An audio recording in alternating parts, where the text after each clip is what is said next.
I did a calculation last night that made me put my calculator down, get up, and walk away from my desk. $450 a month. That's nothing, right? That's less than a lot of people spend on Uber and takeout. Most people don't even notice it leaving their bank account.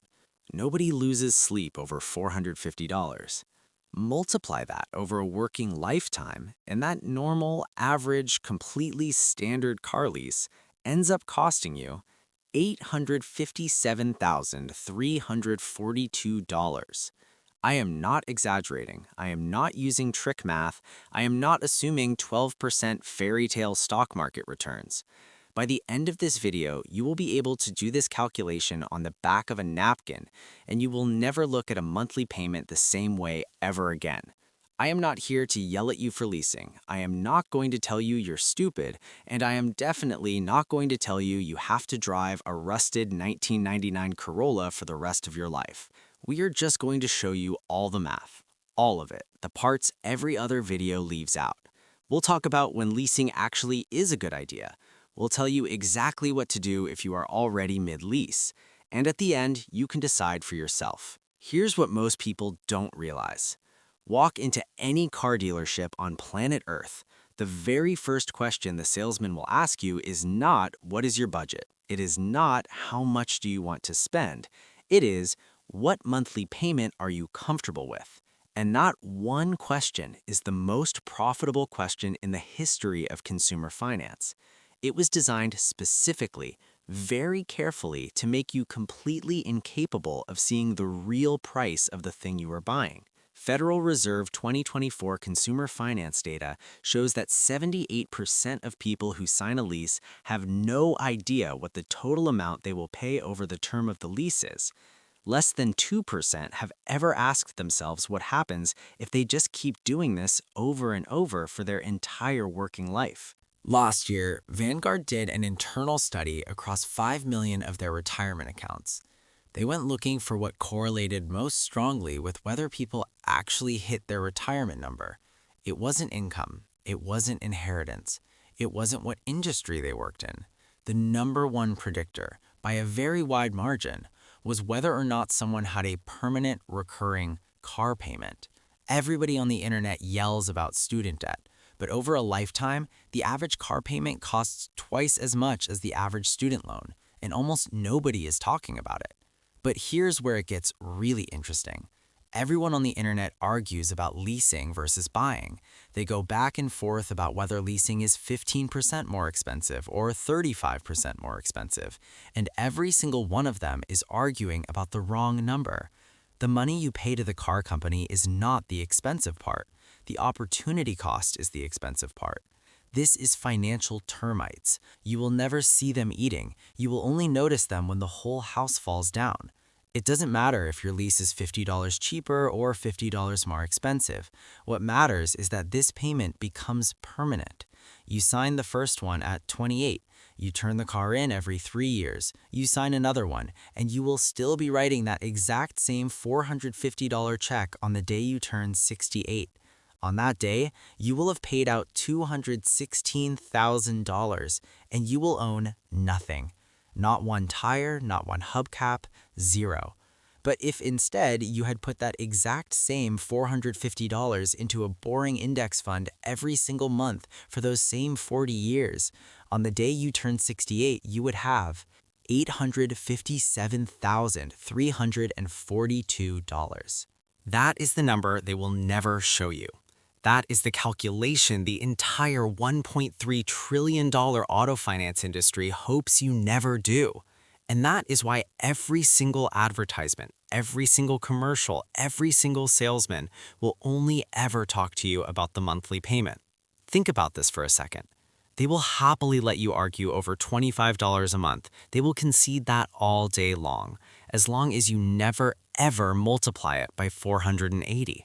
Let's start with the psychology, because this is not an accident. This is not people being stupid. This is a trap that was engineered by some of the best behavioral economists on the planet. A study out of Duke University found that recurring payments under $500 literally do not trigger the pain response in your brain.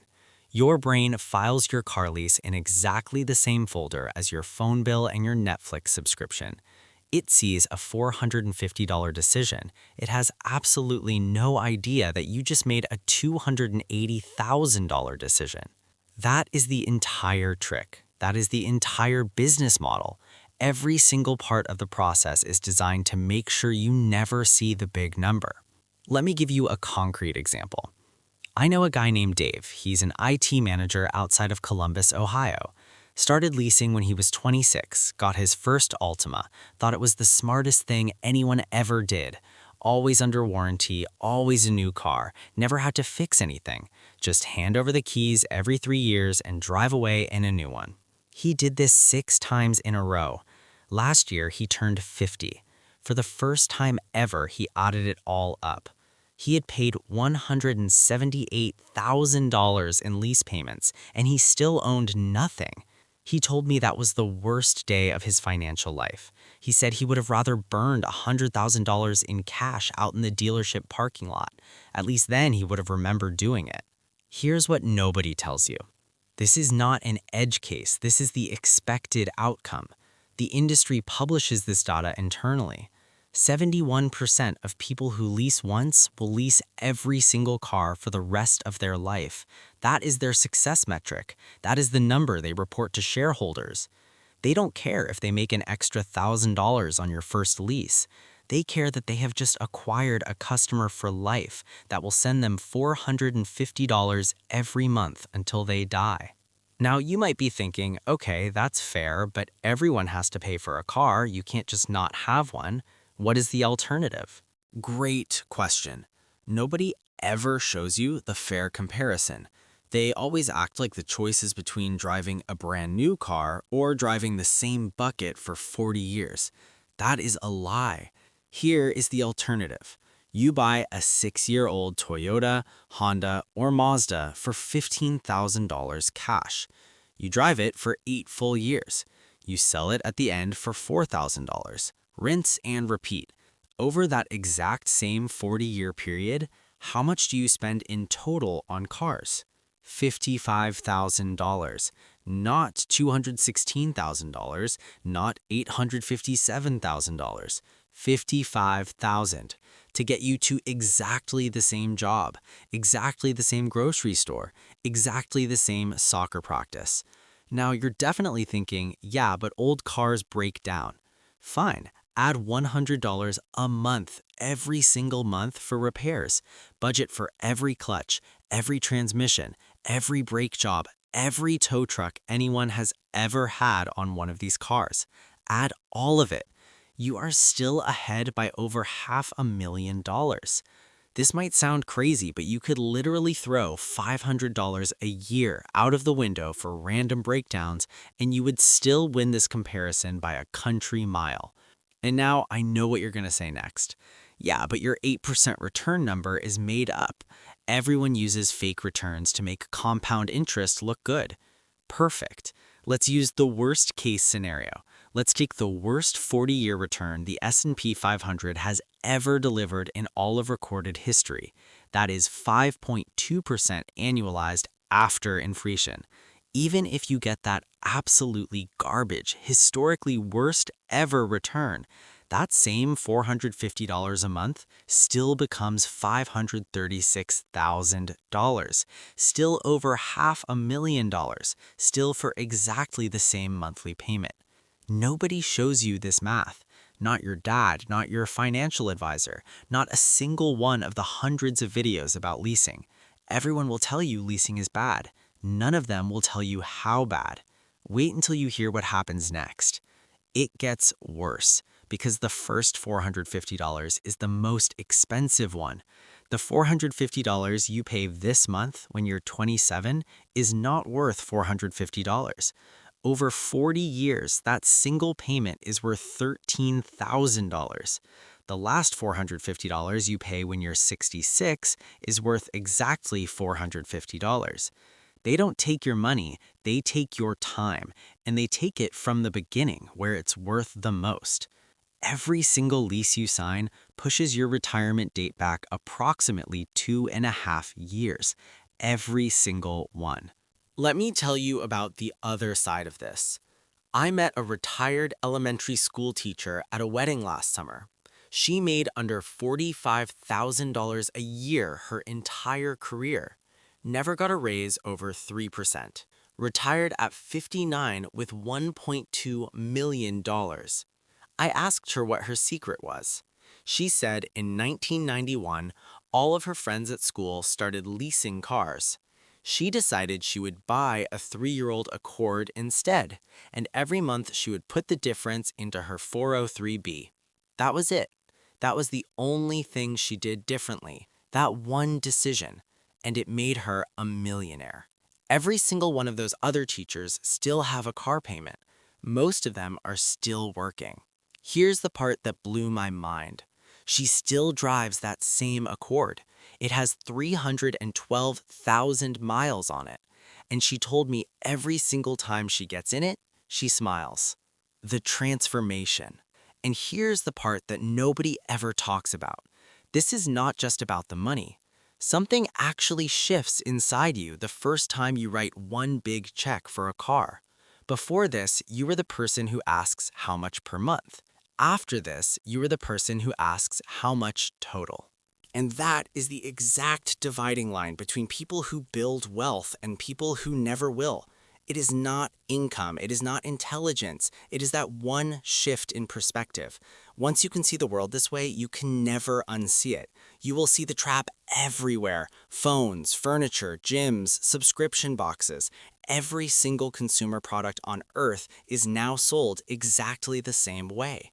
You will stop being the person that they designed this system for. And it doesn't mean you never buy nice things, it just means you get to see the actual price tag before you decide. If you are sitting here right now going, oh my God, nobody ever told me this, hit the like button. This information fights an industry that spends $15 billion a year on advertising to tell you the exact opposite. Every like helps more people actually see this. Okay, so here's exactly what you do starting today. No stupid rules, no extremes, nothing that requires you to live like a monk. Step 1. If you are currently in a lease, finish it. Do not break it early. Do not pay the exit penalties. They designed those penalties specifically to make sure you can't escape. Just write it out, but make this one your last one. That is it. That is all you have to promise. Step 2. 90 days before your lease ends, start shopping. Only look at cars between 5 and 7 years old. Only Camry, Accord, CR-V, and Mazda 3. There are hundreds of thousands of them. They will reliably go another 120,000 miles. Budget between $9,000 and $16,000. That is the sweet spot.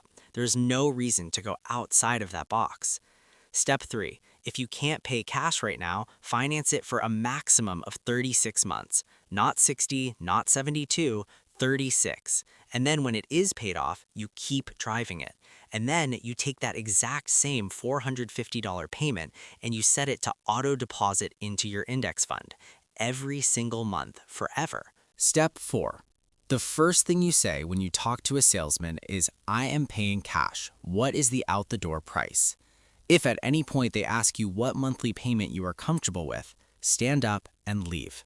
They have already decided they are going to rob you. There's nothing you can say to change that. And one final rule. If at any point you decide that actually you really do want a new car, you are allowed to do that. I am not here to tell you what you can and can't spend your money on. I am just asking you one thing. Before you sign, multiply the monthly payment by 480 and then decide if it is still worth it. That is all. You just deserve to see the real price tag. Let me recap. That $450 payment that seems so small and so manageable, over 40 years it is $857,342. This is not an accident. This is the best designed financial trap that has ever existed. And if you have fallen for it already, it is not your fault. They spent billions of dollars to trick you. You didn't stand a chance. Nobody ever showed you this math until today. Remember that guy Dave from Ohio I told you about? He's 51 now. He drives an $11,000 Corolla. He told me every single time he gets in it, he smiles because every month he now puts that same $450 into his IRA. And he says every time that deposit goes through, he thinks they will never get that money from me ever again. This is not about being cheap. This is not about driving a bad car. This is about being allowed to see the actual price of the decisions you make. For your entire adult life, every single company you do business with has worked very, very hard to make sure you never see that number. They will always, always show you $450. It is now your job to see the $857,000. And now you can.